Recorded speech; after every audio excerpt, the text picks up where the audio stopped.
2025 से जीएसटी यानी कि goods and services tax return भरने के नियम बदल जाएंगे। जीएसटीएन ने एक सूचना जारी की। इसके अनुसार अब आप पुराने जीएसटी रिटर्न 3 साल बाद नहीं भर पाएंगे। इसका मतलब है कि अगर आप मासिक या सालाना रिटर्न भरने में देरी कर देते हैं तो आपके पास सिर्फ 3 साल का समय होगा। जुलाई 2025 से जीएसटी पोर्टल पर यह नियम लागू हो गया है।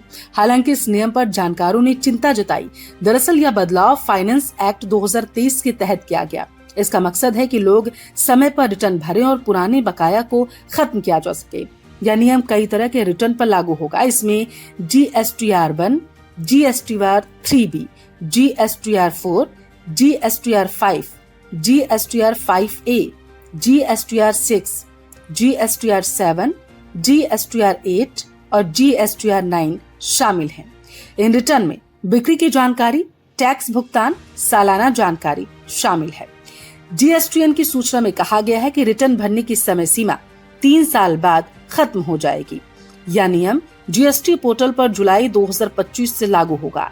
टैक्स भरने वालों को सलाह दी गई कि वे अपने रिकॉर्ड को ठीक करें। जो भी रिटर्न बाकी उन्हें तुरंत ही भरें। ऐसा न करने पर आप फिर कभी रिटर्न नहीं भर पाएंगे। इस नियम पर जानकारों ने दरअसल चिंता जताई। टैक्स के जानकारों का कहना है कि इससे उन लोगों को परेशानी हो सकती है जो कानूनी मामलों, तकनीकी दिक्कतों या गलती से हुई देरी के कारण रिटर्न नहीं भर पाए हैं। देखिए, इसमें कोई दो राय नहीं कि यह कदम सिस्टम को बेहतर बनाएगा। जो लंबे समय से रिटर्न नहीं भर रहे हैं उन पर लगाम भी इससे लगेगी, लेकिन इससे उन लोगों को बहुत ज्यादा नुकसान होगा जो कानूनी मामलों, सिस्टम में खराबी या भूल के कारण रिटर्न नहीं भर पाते हैं। अब ऐसे मामलों में मदद के लिए कोई व्यवस्था नहीं है। इससे लोगों को इनपुट टैक्स क्रेडिट नहीं मिल पाएगा और उन्हें आर्थिक नुकसान भी होगा। इनपुट टैक्स क्रेडिट का मतलब है कि जब आप कोई सामान खरीदते हैं तो उस पर जो टैक्स देते हैं उसे आप अपने टैक्स में से घटा सकते हैं। इतना ही नहीं, जुलाई 2025 से एक और बहुत बड़ा बदलाव हो रहा है। दरअसल अगर आप एचडीएफसी या आईसीआईसी बैंक के ग्राहक हैं और क्रेडिट कार्ड या बैंकिंग सेवाओं का इस्तेमाल करते हैं तो आप अपने जानने वालों को जल्दी से ये वीडियो शेयर कर दीजिए, क्योंकि ये बहुत काम की वीडियो है।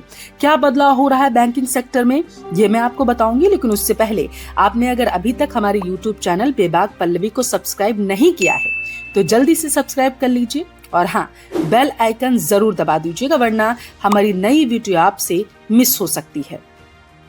आइए अब आपको बताते हैं कि महंगाई की कौन सी मार आप पर पड़ने वाली है। दरअसल 1 जुलाई 2025 से बैंकों ने अपने कई चार्ज और नियमों में बदलाव करने का फैसला किया।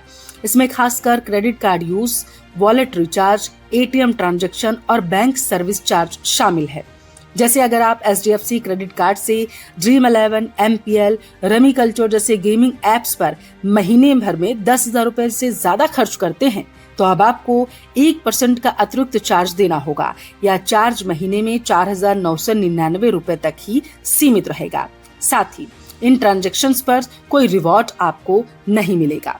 वहीं ग्राहक थर्ड पार्टी वॉलेट जैसे पेटीएम, मोबीक्विक, फ्री चार्ज, ओला मनी में भी अगर आप एक महीने में 10,000 रुपए से ज्यादा लोड करते हैं तो उस पर भी आपको 1% चार्ज देना होगा। इसमें भी चार्ज की सीमा 4,999 रुपए तय की गई है।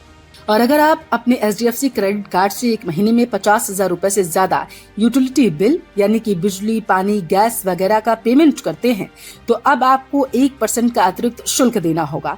यहाँ भी चार्ज की अधिकतम सीमा 4,999 रखी गई। इतना ही नहीं, किराए पर 1% चार्ज भी पहले की तरह जारी रहेगा।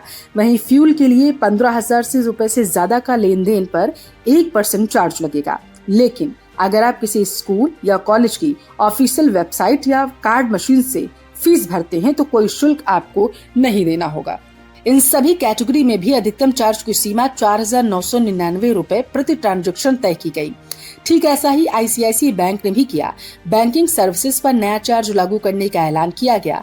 नगद, चेक जमा, डिमांड ड्राफ्ट या फिर पे ऑर्डर जैसी सेवाओं पर अब हर 1,000 रुपए पर 2 रुपए अतिरिक्त शुल्क देना होगा।